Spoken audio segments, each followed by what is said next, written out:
नमस्कार मैत्रिणींनो, आज आपण या ठिकाणी एक मेथी मटारची एकदम छान सोपी अशी रेसिपी करणार आहोत। तर जी मुलं खात नाहीत किंवा जी लोक मेथी खात नाहीत ती लोक सुद्धा मागून मागून खातील। तर या ठिकाणी मेथी मटार करण्यासाठी लागणारं साहित्य आहे। या ठिकाणी मी मेथीची एक पेंडी आणली होती, त्यातली अर्धी पेंडी स्वच्छ धुवून बारीक चिरून घेतलेली आहे। एक कांदा बारीक चिरून घेतलेला आहे, एक टोमॅटो बारीक चिरून घेतलेला आहे, हिरव्या मिरच्या 2 ते 3 बारीक चिरून घेतलेल्या आहेत, आलं लसूण या ठिकाणी खलबत्त्यात मोठं मोठं वाटून घेतलेलं आहे। त्यानंतर मी या ठिकाणी हिरवे मटार या ठिकाणी घेतलेले आहेत, हे फ्रेश मटार आहेत, तुम्ही फ्रोझन मटारही घेऊ शकता। त्यानंतर या ठिकाणी मसाल्यासाठी लागणारे जे साहित्य आहे, या ठिकाणी काश्मीरी 3 लाल मिरच्या घेतलेल्या आहेत।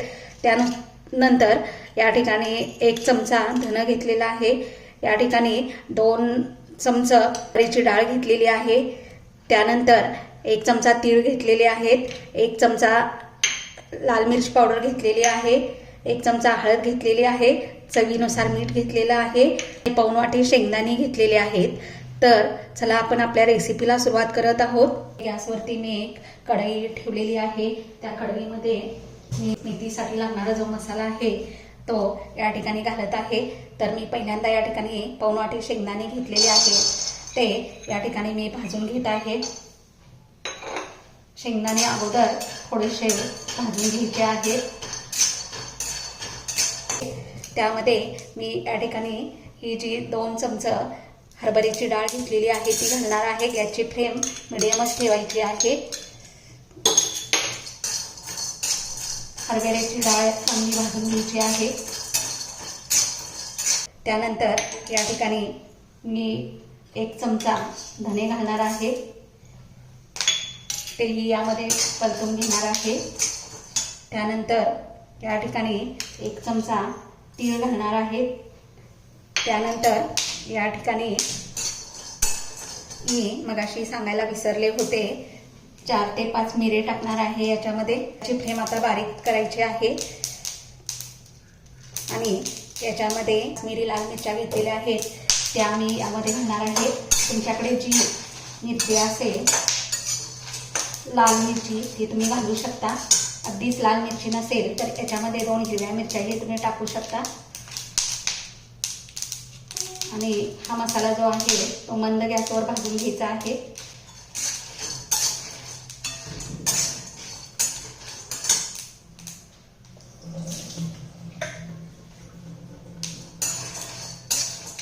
हा मसाला आहे तो या ठिकाणी मिक्सरच्या भांड्यामध्ये काढून घ्यायचा आहे। मसाला आहे तो सगळा या ठिकाणी मी काढून घेतलेला आहे। त्याला 1-2 मिनिटं आपण थंड करून घ्यायचं आहे। तोपर्यंत या ठिकाणी मी कढईमध्ये तेल घालून बाकीचा मसाला भाजून घेणार आहे। या ठिकाणी 1 पळी आणि थोडंसं वरती मी तेल घातलेलं आहे। त्याच्यामध्ये मी पहिल्यांदा या ठिकाणी आलं लसूण बारीक चेचून मोठा मोठा घेतलेला आहे तो या ठिकाणी भाजून घेत आहे। कारण आलं लसूण अगोदर घातला की या ठिकाणी चांगला भाजतो, कांद्याच्या नंतर जर घातला तर तो बऱ्यापैकी कच्चा राहिल्यासारखा वाटतो। त्याची फ्लेम मिडियम ठेवायची आहे। आपला सोनेरी रंगावर आलं लसूण भाजलेला आहे। त्यानंतर याच्यामध्ये मी कांदा घालत आहे। आपल्याला लालसर होईपर्यंत सोनेरी रंगावर परतून घ्यायचं आहे। ते करत असताना गॅसची फ्लेम मिडियमच ठेवायची आहे। बघू शकता ही आपली जी पेस्ट आहे ती बारीक झालेली आहे, पण आपल्याला याच्यापेक्षा एकदम फाईन पेस्ट करून घ्यायची आहे, म्हणून मी या ठिकाणी अगदी छोटी वाटी याच्यामध्ये मी घालत आहे आणि पुन्हा एकदा फिरवून घेत आहे। आणखी 2 चमचे पाणी यामध्ये लागलेलं आहे। अशी आपली या ठिकाणी छान अशी ग्रेव्ही तयार झालेली आहे। आणि तुम्ही ते बघू शकता कढईमध्ये आपला कांदाही भाजलेला आहे। त्यामध्ये आता मी हिरवी मिरची घालत आहे।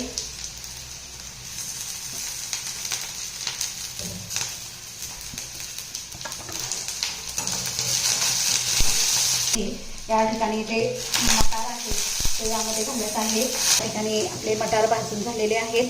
त्यानंतर मी याच्यामध्ये घालते आहे टोमॅटो भाजायला वेळ लागतो, त्यामुळं आपण याच्यामध्ये या ठिकाणी मीठ घालून आता मी जे भाजी लागणार आहे ते सर्वच मी या ठिकाणी घालत आहे. नंतर घालायचं नाही. या ठिकाणी मी मीठ घालून पुन्हा परतून ते टोमॅटो शिजेपर्यंत 2 मिनिटं या ठेवत आहे. टोमॅटो आपला या ठिकाणी झालेला आहे, शिजलेला आहे.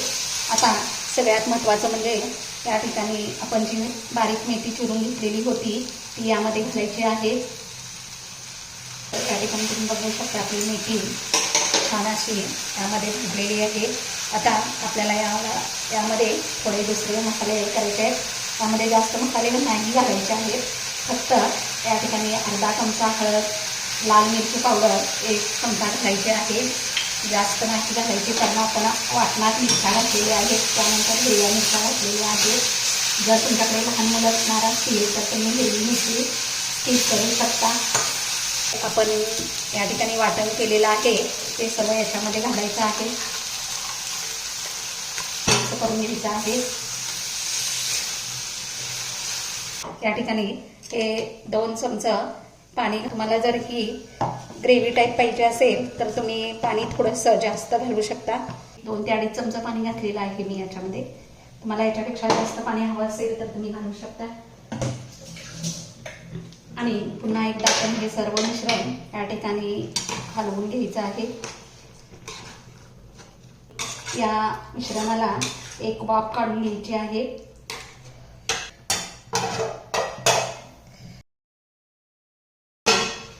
एक वाफ काढून याला झालेली आहे आणि हे सर्व मिश्रण आता एकत्र करून घ्यायचं आहे. तर येथे तुम्ही बघू शकता मस्त अशी आपली मसाला मेथी मटार करून तयार आहे. तर इथे आपली मस्त अशी मसाला मेथी मटार भाजी तयार करून झालेली आहे. ही तुम्ही चपातीबरोबर किंवा थालीपीठाबरोबर खाऊ शकता. तर माझी ही रेसिपी तुम्हाला आवडली असेल तर तुम्ही नक्कीच ट्राय करा आणि माझ्या रेसिपीला लाईक आणि सबस्क्राईब करायला विसरू नका.